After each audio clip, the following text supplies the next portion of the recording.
안녕하세요. TNC입니다. 오늘은 테스트 많이들 보러 가시는데 그 테스트와 그에 따른 진단과 점검 요 관계가 얼마나 중요한지에 대해서 말씀드려 보도록 할게요. 어머니들 예전에 광고 기억하시지 싶은데 화장은 하는 것보다 지우는 게 더 중요하다라는 문구 기억들 나시죠? 그러니까 내 아이가 테스트를 받아보러 간다는 건 어느 정도 기본 바탕은 실력이 쌓여 있기 때문에 테스트를 받아보러 갈 거예요.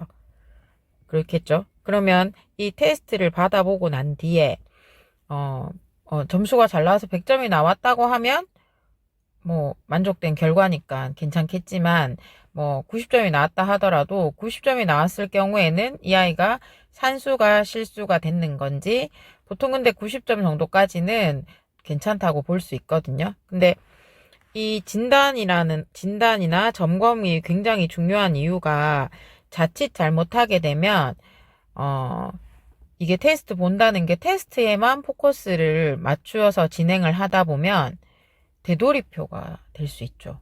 다람쥐 쳇바퀴 굴러가듯이. 그래서 노랫말에도 1절이 있고 2절이 있고 보통 후렴구가 있어서 노래 한 곡이 완성이 되는데 1절에서 2절 넘어갈 때 똑같은 똑같은 음과 똑같은 가사로 1절, 2절이 반복되진 않아요. 잘 생각해 보시면 보통 2절이 넘어갈 때 그 큰 틀은 유지하되 약간씩 변형이 되고 가사가 조금씩 바뀌어야지 지루하지 않고 후렴구로 넘어가면서 한 곡이 완성이 되는 그런 과정에서 말씀드리는 원리랑 같이 이 피드백이 굉장히 중요하다는 거죠.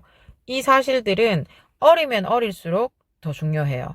이때 공부 습관을 잡을 수 있기 때문에.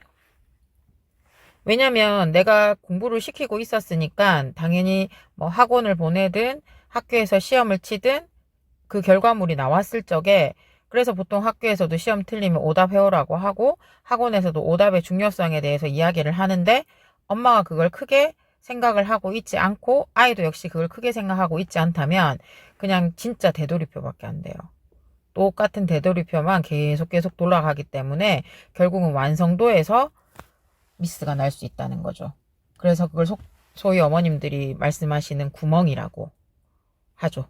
그러면 내 아이가 적절하게 그 과정을 잘 밟아가고 있는지 그걸 보는 게 굉장히 중요한데 그렇기 때문에 저는 개인적으로는 테스트를 보고 시험지를 봤을 적에 이게 중고등학교를 넘어가면 솔직히 의미가 없어요. 왜냐하면 엄마가 아무리 시험지를 본다 한들 엄마가 그 문제를 풀 수 있는 능력을 갖고 있지 않는다면 크게 내 아이가 맨날 시험 치고 와서 엄마 나 실수했어.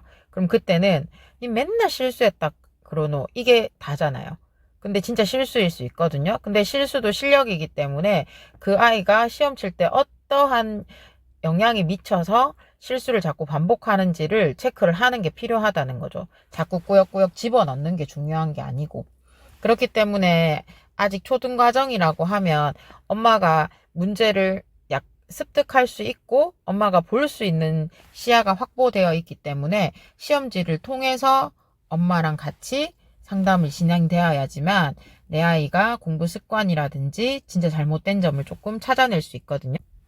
예를 들면 이런 식으로 테스트가 진행이 돼요. 그 테스트가 진행을 하고 난 뒤에 그 아이에 맞는 리포터가 작성이 될 거거든요. 그러면 거기에 해당하는 이런 진단 결과들이 나올 거예요. 그러면 이 진단 결과만 보고 상담을 진행하는 게 아니고 중요한 이 학생 같은 경우는 점수는 굉장히 높게 잘 나왔거든요. 그런데 100점은 아니잖아요. 그런데 100점은 아닌 데서 왜 그럴까에 대해서 볼 수 있거든요. 문제를 푸는 거 보면 굉장히 차분하게 잘 푸는 학생 중에 하나였는데 결국은 여기 지금 문제에도 보이시겠지만 요런 9번 문제 같은 거 요런 거 풀 때 이게 5의 단인데 요렇게 놓치는 거 그러니까 이거는 그러니까 90점 이상은 실질적으로 실력에서 부족한 아이가 절대 아니거든요. 왜냐하면 시험이라는 건 컨디션도 좌우를 하기 때문에 그리고 그러면 이 아이 같은 경우는 지금 제대로 진행을 하고 있기 때문에 여기에서 조금 더 이 아이가 그릇을 더 사이즈를 키울 수 있는 그런 솔루션이 제시가 되겠죠. 그와 반대로 이게 산소가 굉장히 부족한 아이들이 생각보다 많거든요. 그래서 뭐 어머님 뭐 보통 이런 말씀들 많이 들어봤을 텐데 어려운 문제는 잘 풀었는데 쉬운 문제는 많이 틀렸어요. 그래서 연산을 조금 많이 하셔야 될 것 같아요. 라는 멘트 쉽게 많이 듣잖아요. 왜냐하면 아이들이 다들 선행이라는 걸 하고 있기 때문에 쉽게 말하면은 쉬운 거 자체를 놓치는 거죠. 제가 매번 영상마다 말씀드리는 것 중에 하나가 쉬운 건 쉬워서 놓치고 어려운 건 어려워서 틀리기 때문에 실력과 점수가 비례하지 않는다는 거거든요. 근데 말로만 이렇게 듣는 게 아니고 진짜 내 아이가 100점이 맞을 수 있는 아이인데도 불구하고 90점, 80점이 나오거나 그리고 생각보다 난 시킨다고 시켰는데도 불구하고 60점, 50점이 나온다고 하면 그때 방법을 조금씩 바꿔가면서 그때 내 아이한테 맞는 솔루션이라는 게 제시가 돼줘야 된다는 거죠. 공부만 막 하는 게 아니고 그래서 테스트도 받아보고 진단도 받아보는 것에 대해서 굉장히 중요하게 생각들을 하셔야 되거든요. 왜냐면 어머님들이 이렇게 상담을 진행하다 보면 문제를 보면 대부분들 열의 9명은 다 이렇게 반응해요. 이거 나랑 같이 풀었던 문제인데. 그런데 그 말을 했다는 건 결국 그 문제를 이 아이가 틀렸다는 얘기잖아요. 그러면 그때 이걸 내가 가르쳐서 이 아이가 맞추면 괜찮은데 내 아이가 틀렸다는 건 내 아이가 그날 컨디션이 별로라서 산수에서 정말 실수가 갈 수 있거든요. 그건 어쩔 수 없는 거죠. 1 더하기 1이 4가 되면 그날 하늘이 날 버린 거니까. 근데 개념이 잡히지 않고 넘어가는 경우들이 생각보다 많거든요.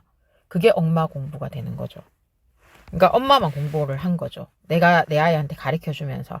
그래서 말하는 수학, 멘토링 이거 굉장히 중요하다고 하는 게 전 100% 공감을 하거든요. 내가 알고 있는 게 아닐 수 있다는 거죠. 요즘에 그 문구 CF에 선전 많이 하잖아요. 그게 진짜 그럴 수 있거든요. 그렇기 때문에 그런 걸 중간중간에 체크라는 걸 안 하게 되면 그냥 계속 밀어넣기만 하면 그러면 계속 불안감만 더 커지면서 나중 되면은 결과물도 안 나오는 전기불 끌어가는 그런 사태들이 발생을 한다는 거죠. 그래서 학원을 보내기 위한 테스트가 아니고 내 아이가 지금 이 아이의 위치에 맞게끔 어느 정도의 성숙도, 완성도를 조금씩 자꾸 체크를 해보시는 걸 굉장히 권유를 하거든요.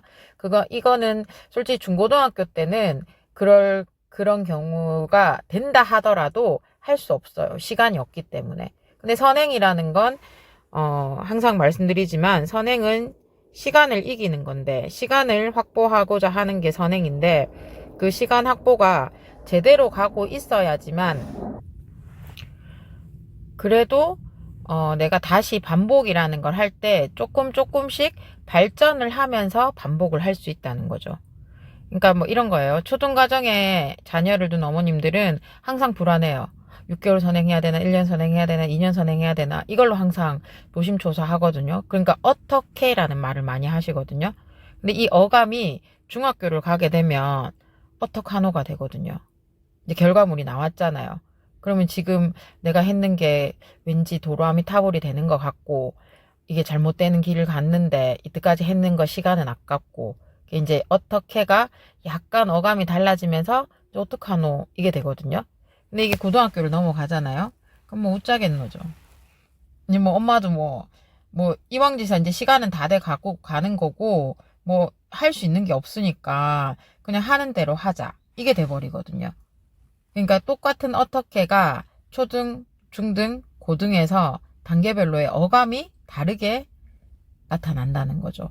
그러면 내가 아직까지 초등 자녀를 둔 어머님들 같은 경우는 그거를 아직까지 중등, 고등을 가지 않았기 때문에 뭔가를 노력할 수 있잖아요. 물론 중학교, 고등학교 간다고 하더라도 솔루션이 없지는 않아요. 대신에 중학교, 고등학교는 나온 성적을 가지고 거기에 맞춰서 솔루션을 제시가 되는 거고, 초등은 아직 만들어지기 전 상태이기 때문에 어떻게 내가 잘 만들어 갈 수 있느냐를 고민을 하셔야 되는 거죠. 그래서 6개월 선행, 1년 선행, 2년 선행이 중요한 것도 틀린 거는 아니지만 그 선행만 한다고 해서 내 아이가 성적을 잘 맞는다고 생각하는 건 약간 오산이 될 수 있다는 걸 꼭 염두에 두셨으면 좋겠어요. 스스로 공부하고 자기주도 학습하는 거 굉장히 중요하거든요. 근데 하루아침에 여태까지 계속 같이 하다가 갑자기 툭 이렇게 끊어버리게 되면 애들도 멘붕이 올 수 있거든요. 그러니까 엄마가 서서히 혼자 자립심을 키울 수 있게끔 서서히 컨트롤을 하면서 전문가의 도움도 조금 받으시고 테스트하고 진단도 적절한 시기에 받아가면서 그렇게 해도 안 될 수도 있지만 안 해서 후회하는 것보다는 낫다는 거죠. 100% 가성비는 절대 없으니까 그래도 하고 안 하고는 선택할 수 있는 시기가 주어졌을 적에는 선택이라는 걸 선택과 집중 잘 하셔서 엄마가 공부를 대신해 주는 게 아니고 엄마가 아는 게 아니고 시험은 내 아이가 치기 때문에 내 아이한테 서포트를 해줄 수 있는 그런 엄마가 될 수 있도록 그렇게 자꾸 노력하셔야 돼요. 내가 단어를 외우는 게 아니고 내 아이가 그 단어를 알아야 되고 내가 수학 문제 답지 봐서 공부하는 게 아니고 내 아이가 스스로 할 수 있게끔 그렇게 하는 게 엄마가 서포트를 한다는 개념이기 때문에 그걸 차근차근히 준비를 하셔야지만 혼자서 자립할 수 있다는 거죠. 오늘 하루도 행복하셨으면 좋겠고 TNC였습니다. 감사합니다.